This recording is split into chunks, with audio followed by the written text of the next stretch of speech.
All right. Well, classes have just started this semester, and I'm guessing that most of you are in a class that you've never taken before. There may be a few people repeating a class from time to time, but probably the vast majority of you are in classes that you've never taken. Maybe you don't even know much about what the class is even about at this point in the semester. But what if the classes that you were enrolled in this semester were exactly the same ones as the classes you were enrolled in last semester? Well, you'd probably enjoy it for about 2 weeks because you'd be breezing right through. The test would be easy. The homework you would have already done. You could just turn it in. But my guess is that you would start to get a little frustrated, and you might even want something a little more challenging by the time February rolls around.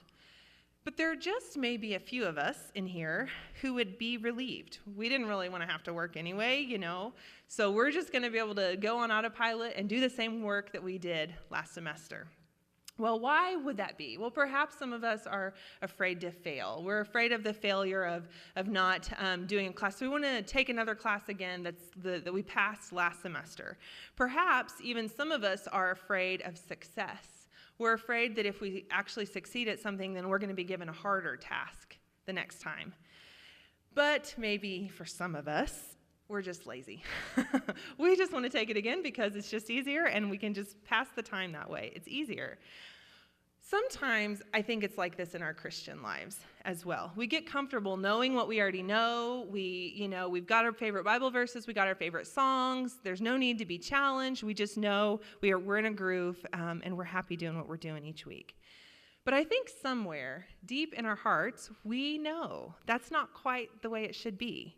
This is okay, but isn't the Christian life supposed to be abundant? Didn't Jesus say that he came to bring life and we could have it to the full? Well, I have a confession to make. Those of you who know me already know this is true, so it's really not a confession, but I'm not very adventurous in life. I'm the kind of person that if I go to a restaurant, I'm going to order this at number 10 at El Maguey chicken. That's what I get every time I go there. I always think, I think I'm going to try. Nope, I just keep going back to number 10. I'm not very adventurous in life. I don't rearrange my room, my living room just for the heck of it. If I find something that works, I'm going to stick with it. That may be the way some of you all are. It may be your temptation as well to just kind of stick with the status quo.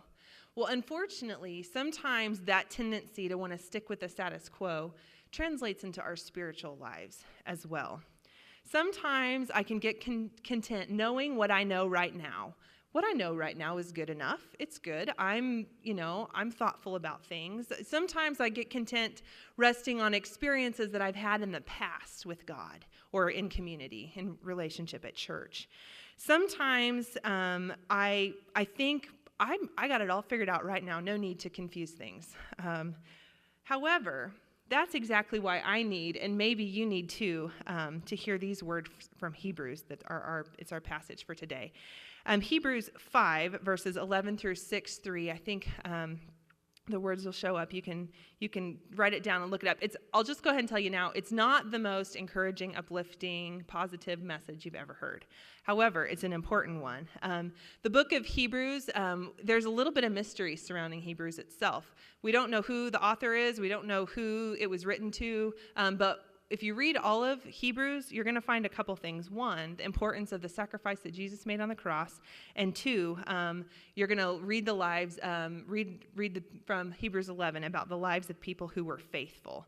And in this passage in Hebrews, it holds some pretty important truths for us as we begin to focus in on life at Southwestern for the semester. Hebrews 5:11 through 6:3. He says, about this, we have much to say that's hard to explain, since you have become dull in understanding. For though by this time you ought to be teachers, you need someone to teach you again the basic elements of the oracles of God. You need milk, not solid food. For everyone who lives on milk, being still an infant, is unskilled in the word of righteousness. But solid food is for the mature, for those whose faculties have been trained by practice to distinguish good from evil. Therefore, let us go on toward perfection, leaving behind the basic teaching about Christ, and not laying again the foundation, repentance from dead works and faith towards God, instruction about baptism, laying on of hands, resurrection of the dead, and eternal judgment. And we will do this if God permits.